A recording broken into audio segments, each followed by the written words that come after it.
stage and you've studied a lot and you deserve standing ovations and you're going to get them. He said, just remember, when you get those standing ovations, they're really not giving them to you. They're giving you to them to the gifts that God gave you. And so I really want people to hear that because when you talk about all of that stuff, it's just about using the gifts you've been given. And in essence, playing on your strength, which is what leaders always do. Leaders help other people through their limiting beliefs and taking those shackles, those limits off of them and allow them to rise as high as they can. And I believe that you influence other people because you care about them. See, I have a saying that I love people and use things. And I don't know about you, Chris. I've known a lot of people that use people and love things. Yep. I never want to be in that category. So I think your influence comes, one, from being intentional.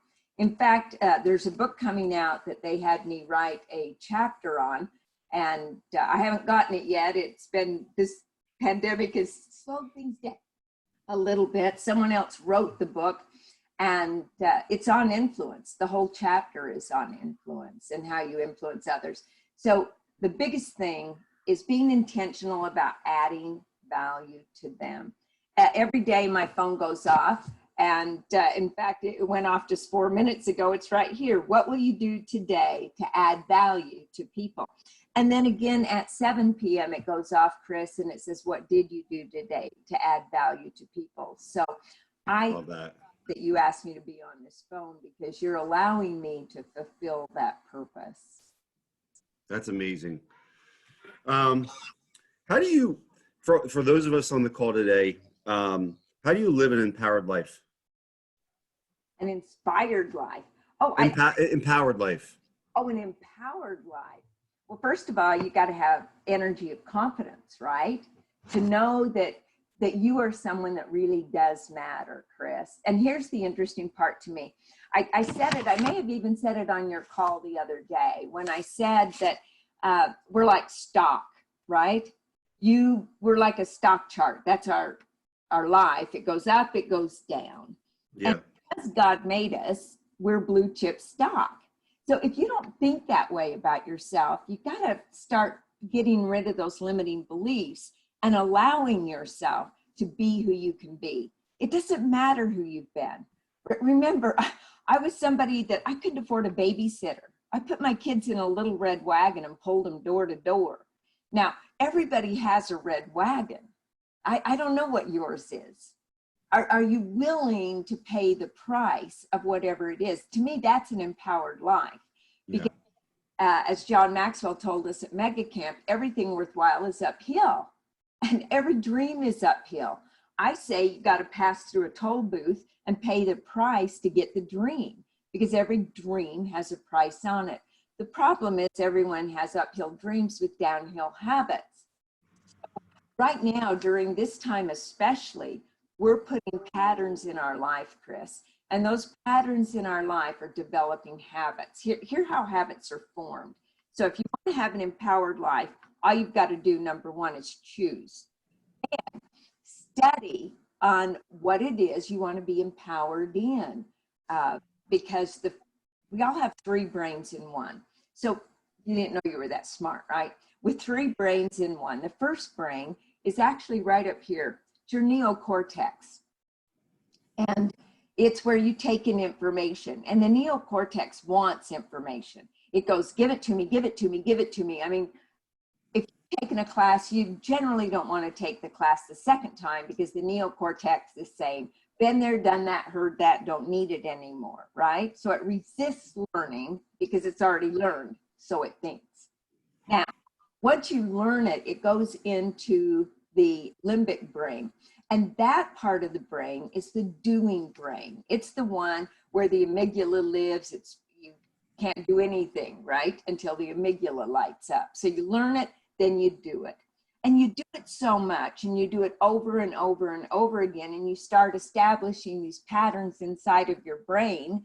And then guess what? It goes into the cerebellum, which is your 3rd brain. Now, I know there's more to the brain than all of this. So if you're a brain scientist, if you're a neuroscientist, please understand I'm simplifying it the best that I can.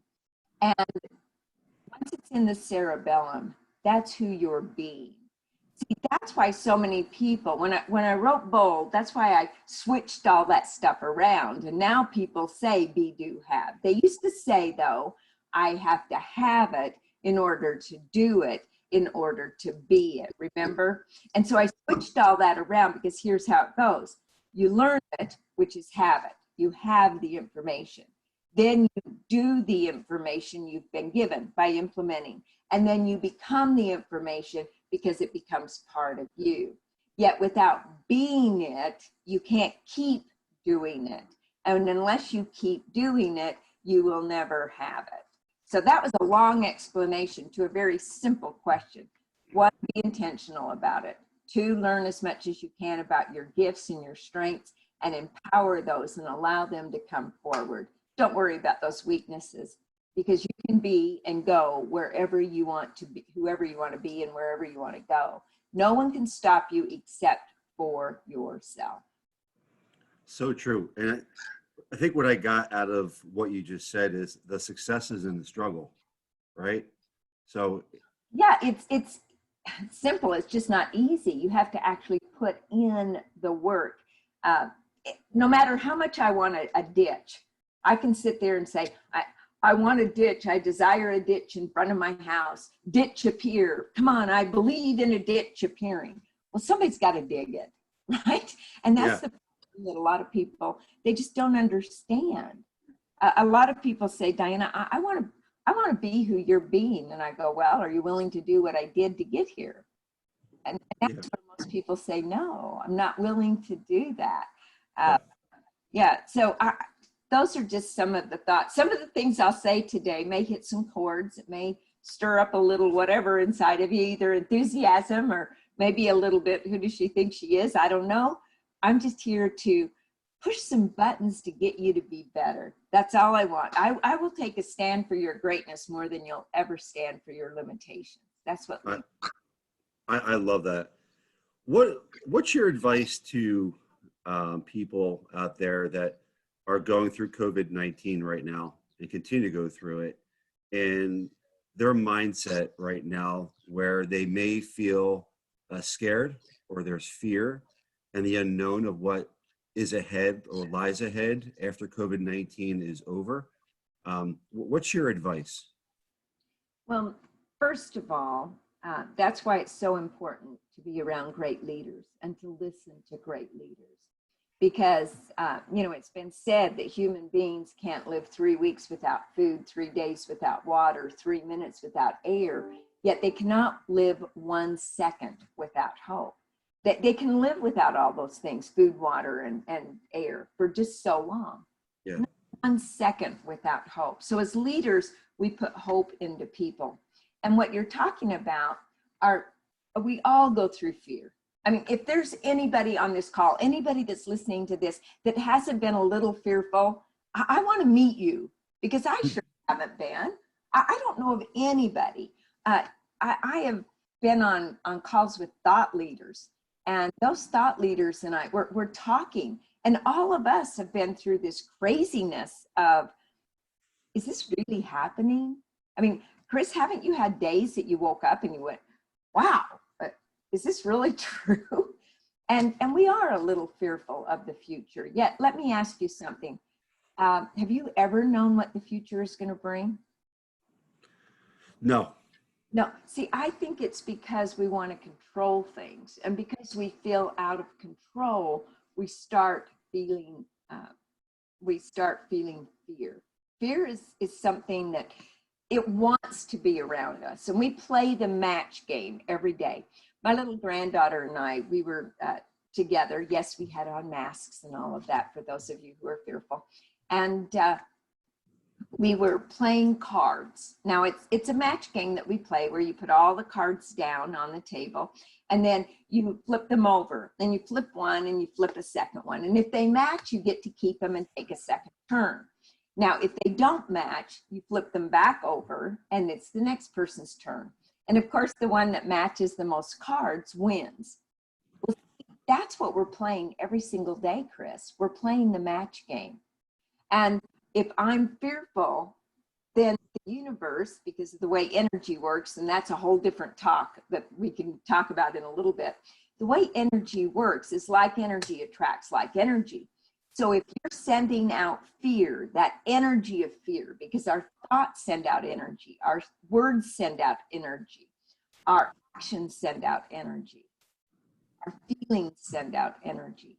So if we're in that fear, we're going to be thinking fear, we're going to be feeling fear, and fear comes out. So if like energy attracts like energy, Chris, what kind of energy are you going to get back? The same energy you're putting out.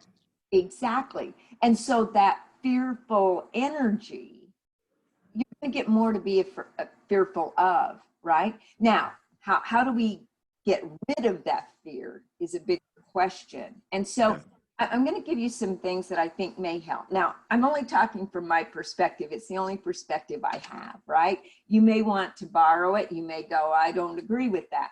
It's your perspective. You have the right to do that.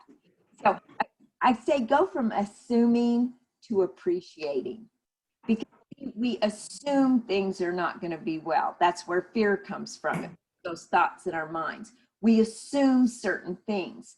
And when we start appreciating everything, I mean, everything you can think of, then fear can't live in that energetic field. Because see, every one of us have this energetic field around us. We walk with it, we talk with it. And in that energy field, which you can go to science, it's proven in quantum physics, right? And you can find that an energy of gratitude, an attitude of gratitude, fear cannot live within it. So when we appreciate things, like this morning, I mean, I'm in the shower. I'm giving gratitude for hot water. I'm giving gratitude for water pressure. Have you ever not had water pressure? We went without it for one day. Believe me, I give gratitude for it every single day. It's nice to take a shower. Give gratitude. I think I told you the other day on our call where I said, you know, I squeezed the toothpaste tube and too much out. Yeah. And I gave gratitude because I'm not a tube of toothpaste. I couldn't put that toothpaste back in that tube if I wanted to. Yet I have a lot of things inside of me. So see, assume that attitude of gratitude and give appreciation. The second thing I would say is don't be scattered, be gathered. And I think families are coming together more than ever, right? Play games, do things that gather people together. This Zoom call is gathering people together. It's important because relationships is one of the number one things that we know we need in our life. And I think so many people, the third thing I would tell you is to don't go through life, grow through life. Now, go through this pandemic is what some people will do. Growing through this pandemic is what most people are not doing. And so instead of going through it, grow through it. Now, don't overdo it. I laugh because I signed up for all these classes. I thought, oh my gosh, I'm going to be home. I'm going to have all this time and I want to do Zooms. And so I signed up for 8 different classes. Well, I'm doing like 4 and 5 Zooms, 5 on Monday, I did 2 yesterday, I'm doing 4 today, and yet I'm still doing these classes, keeping up with them because we have focus groups and that on Friday that we discuss all these classes that we're all taking. And so, I mean, don't overdo it is what I'm saying. You can do a little bit too much. And when I say grow, I'm talking about your mind, ladies and gentlemen, not your body from eating too much, right? Exactly. And then the fourth thing I would say is go from selfishness to selflessness, from success to significance. Quit making it all about ourselves and making it about other people. What can you do today to help somebody else? And then go from doing to being. Right now than ever, take time to discover what your values are.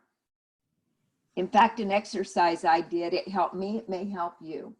I wrote down, Chris, all of my values, my 5 top values, and then the values that were underneath that, because legacy is one of my values. And I desire to leave a legacy. So with that, what does that truly mean to me? Well, I have other values underneath that, like achievement. If you don't achieve anything, then how can you leave a legacy? If writing and adding value is under that, because if you don't add value, you can't leave a legacy. So all of those things. And then after writing out those values, I went and I described them, what they meant to me. And then I said, where am I actually doing that in my life? Where are those values showing up? And then after that, I said, here was the big one that I really learned from. I reflected on where I could have used those values that I never did. Now, I didn't feel sorry for myself. I repented and said, I'm sorry, forgive myself, because I'm a work in progress. And what it did is it brought clarity to what my values are. That's why I know what I will take a stand for. And one of those is really doing the right thing, right? Not being a sheep, following along with people no matter what they do, because, I gotta, I'm fearful. That's where that fear comes in again. I be somebody that stands out. I know what I stand for. I know what my values are. I know what I'm gonna do. And I'm not going to stand back and watch people being treated incorrectly and allow it to happen, right? That's why I stand for your greatness, because sometimes you're the one beating up on yourself. You don't need anybody else to do it. So does that kind of help? Oh, one other thing. Do you have a to-be list? Right now is a great time to do a to-be list. Love that. Be in 5 years. Because who you're being today is not who you'll be in 5 years, and it definitely isn't who you were yesterday. I mean, pulling the kids in the red wagon to go into being a CEO, come on. If I can do that, you can do that. That's the big thing. Don't let anybody, listen carefully, folks. Don't you ever let anybody define who you are. Don't ever. You define who you are. You write down. Now, this is where my passion starts coming out, because I see so many people allow people to beat up on them. Doggone it, don't you ever do that. Now, you say who you're going to be, and then you work on that every day. And you know what you've done. Forgive yourself. Know that you're a work in progress. And the next day, just do a little bit better. That's what it takes. I think I have about over 100 ahas from just those past 5 minutes. Just absolutely amazing. We have about 10 minutes left, and I really want to have our guests be able to ask questions for the next 10 minutes. So this is a great opportunity for everyone to ask Dianna one-on-one any questions that you may have. Just take yourself off mute and ask away. I'll take some notes here. Let me grab a pen here. Go ahead. Yep.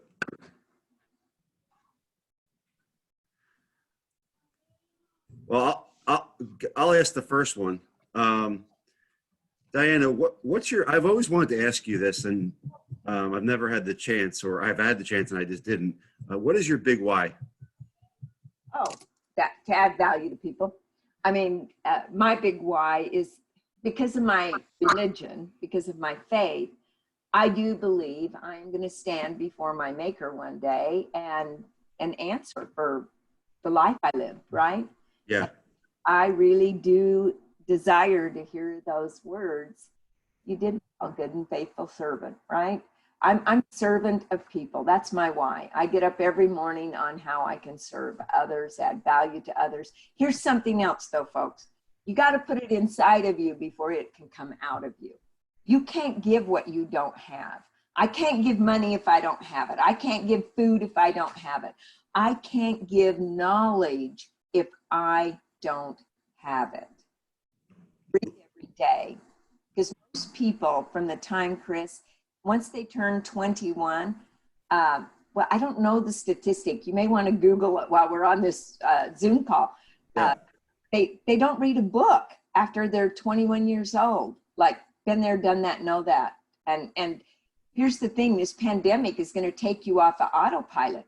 So if you've been on autopilot your whole life, not reading books and all of that, well, that's why you go into fear. So because you haven't put things inside of you. So some books on mindset and all of that, okay? Absolutely. I love it.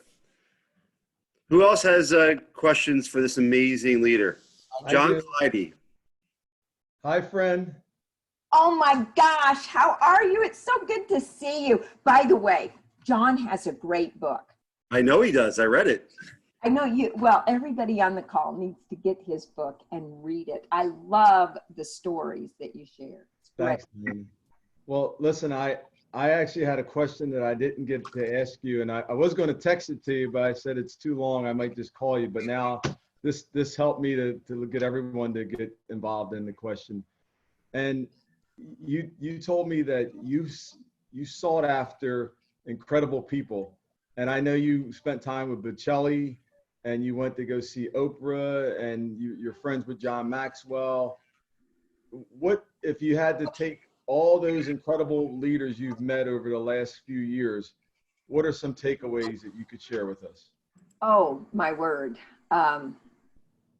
So many takeaways, John. I mean, I think the biggest one I get from each and every one of them is to add value to people. I know you keep hearing that over and over and over again today, yet to add value to people is the biggest thing that each and every one of them get up and go after. The other thing is Dr. Henry Cloud and Joe Dispenza are two of the people that I've studied a lot with as well. And they do a lot of work on the brain. That's why, because, you know, my brother and sister have had brain tumors and I wanted to know how I could help them. So that's why I studied the brain. And this may help everyone. It's one of the biggest things that I've learned is that our brain is like, well, for example, if you lived next door to me, John, and instead of going down the sidewalk or down the walkway or the driveway and across the sidewalk and then back up your driveway or walkway to your door, I wouldn't want to do that. I'm somebody that likes to do things fast, like you do. Just get it done, right? And I would cut across the lawn. Me too. If I kept going across the lawn, what would happen? You could get wet. You could damage their property. Yeah. What would happen to the lawn if we just kept walking across it? Yeah, it won't look the same. Definitely. No, you're right. It would make a pathway to where the lawn would actually die. Now, that's what we're doing in our brain every time we have a thought. One thought, one time across that lawn is not going to make a pathway. So across the lawn, though, it starts laying down a little bit. 3 times, by the time 5, 6, 10 times, what happens? You've got a pathway to where there's no more lawn. Well, that's how we wire our brain together. We keep having those same thoughts. I still still on here, my purple bracelet, because I don't want to have those thoughts. If I have a negative thought, then I know that I've got to say over and over again the positive thought that's opposite of that negative thought. Here's something else that just came to me. You might want to write these down because I may not remember them tomorrow, right? In fact, we're getting to the age, I told Tony, hey, when we go out, I'll tell you what, honey, you remember where we're going and I'll remember who we are, right? Number 1, be authentic. Be who you are. Quit working to be somebody else. God made you in your own right with your own specialties, right? And then the second thing I would say is be grateful for whatever you have. Because energetically, just so you know, because this is from quantum physics, and John, you know, I took physics and math in college, right? And so in quantum physics, it opened up all the possibilities to me and the consciousness that's around there and how energy works. You cannot go to this level until you're grateful for the level that you're at. Energetically, it is impossible. So give gratitude for everything you have around you, and you will receive more to be grateful for. Just like the fear, right? The third thing is don't allow greed to control you. This is a big thing. Greed of who you are feeds your ego. Oh, if there's one thing that the people I don't get along with in life, it's because their ego is so big. It's just too big for the two of us. Right? I just cannot handle it. The fourth thing I would say is regard money as a resource. Too many people regard it as a status symbol, which then puts the greed back inside of us, right? Money is good for the good it can do. And then I would say develop the habit of giving. Give of your time, give of your knowledge, give of your money, because this vacuum occurs. The other day, I've been doing science projects with my little granddaughter. We did one where you put the egg, over the bottle, you put the match, and then it sucks the egg down in. Well, see, that's our life.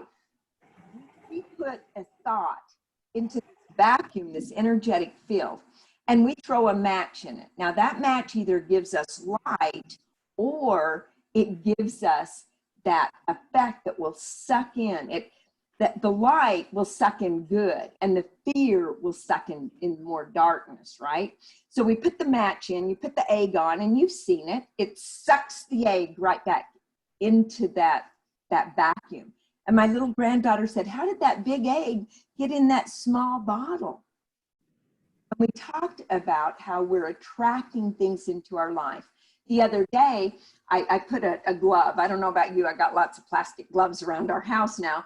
And I put some white vinegar in a mason jar, put some baking soda in the glove, put the glove over the mason jar, and then you slowly put the baking soda down into the vinegar. Well, it causes a reaction that the whole glove blows up, and you got this great big glove, sticking up there, and she's laughing so hard, and it's so much fun.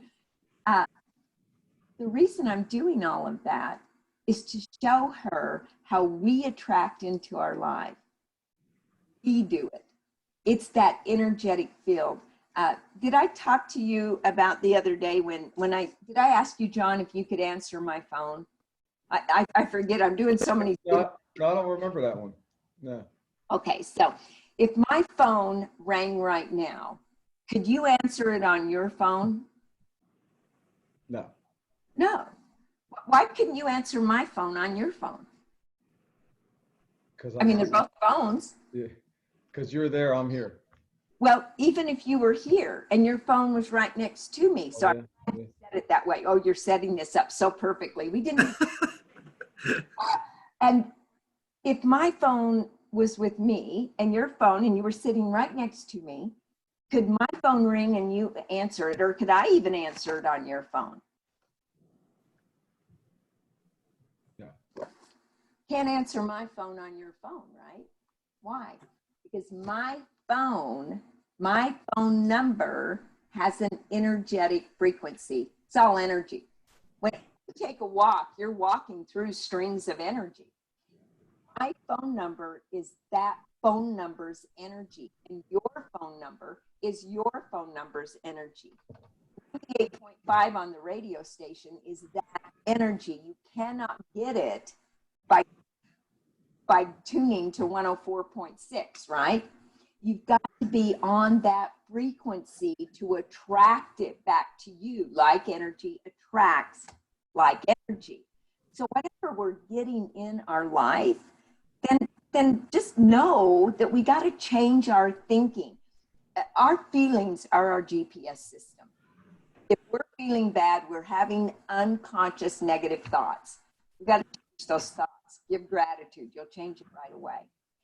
The other question, though, I want to go back to for just a moment, because it reminded me when you said, what am I learning from all these thought leaders? And I'm sitting here looking at leaders, and John's a great leader, and I admire him so much. You're so lucky to have him in your region. And it reminded me of things that I'd learned from Maxwell. He said, where a leader doesn't settle for anything less than integrity. So you got to be pure as a leader. A leader models an attractive and supernatural power. You know, you have exemplified this in your book, John. So I would say a leader is pure and a leader has power. Persecution is another word that comes to me for a leader, because opposition is always going to be there.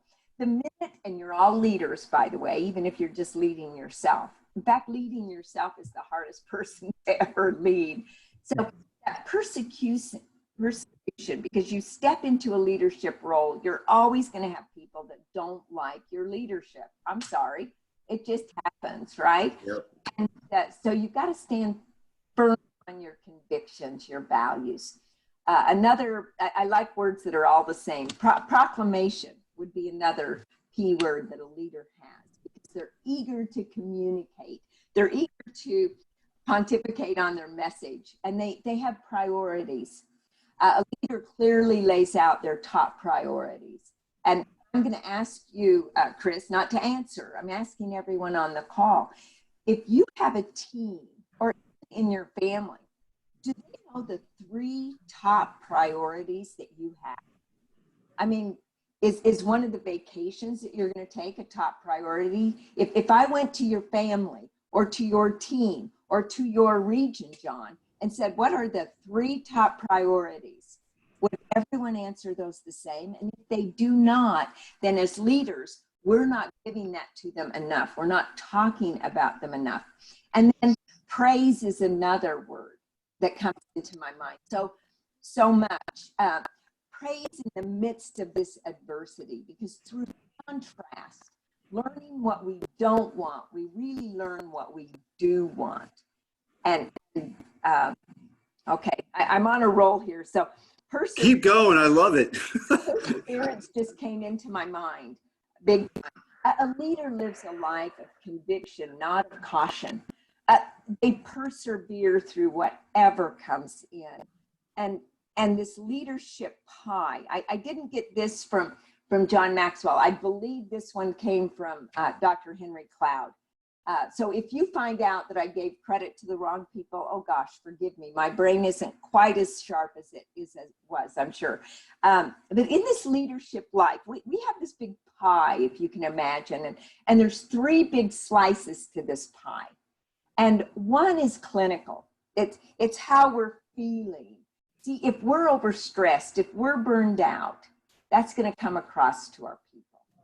If we're angry, it comes across. Now here's something I learned, and I know this came from Patrick Lencioni.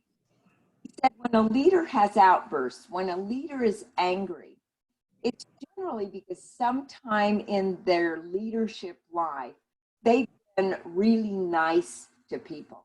And because they've been nice and because they've let things go, they don't understand why people aren't being nice back.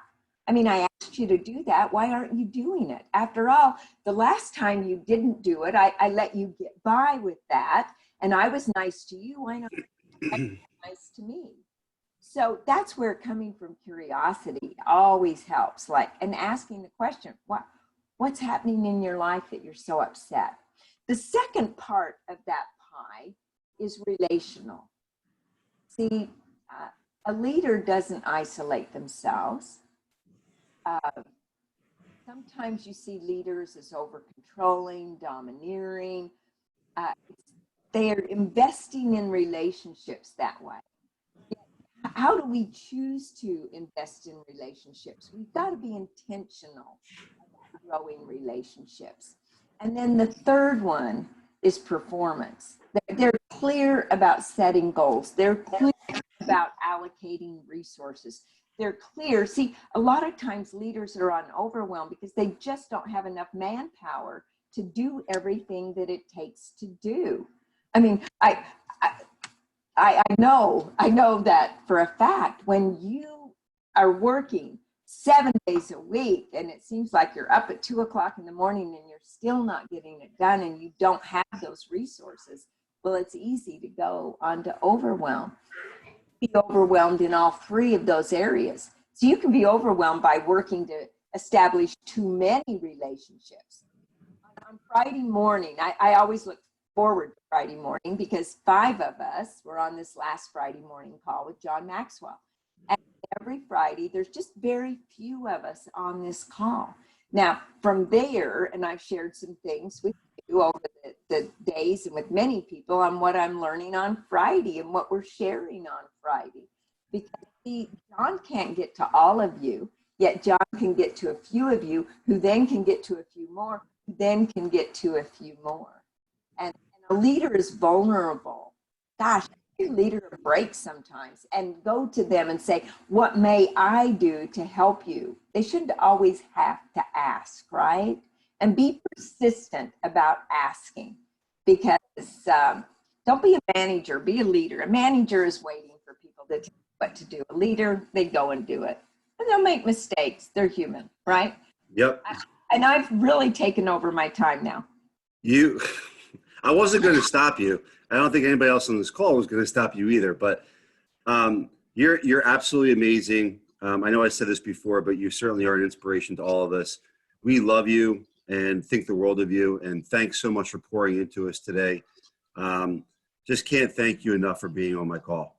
Well, Chris, thank you so much for inviting me. And John, thank you for the other day inviting me. I want to leave, though, with the affirmation I'm leaving with everyone. Maybe you remember it. I can, I will, watch.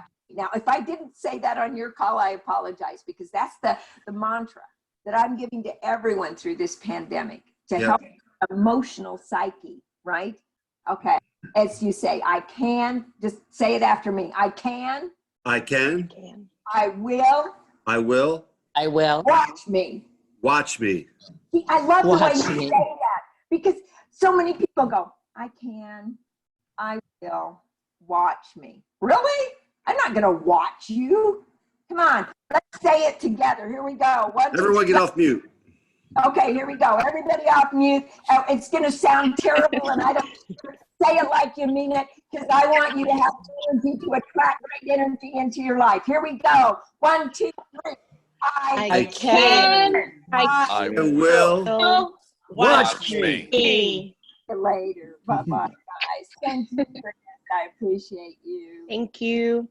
Bye-bye. Thanks, Diana. Thank you.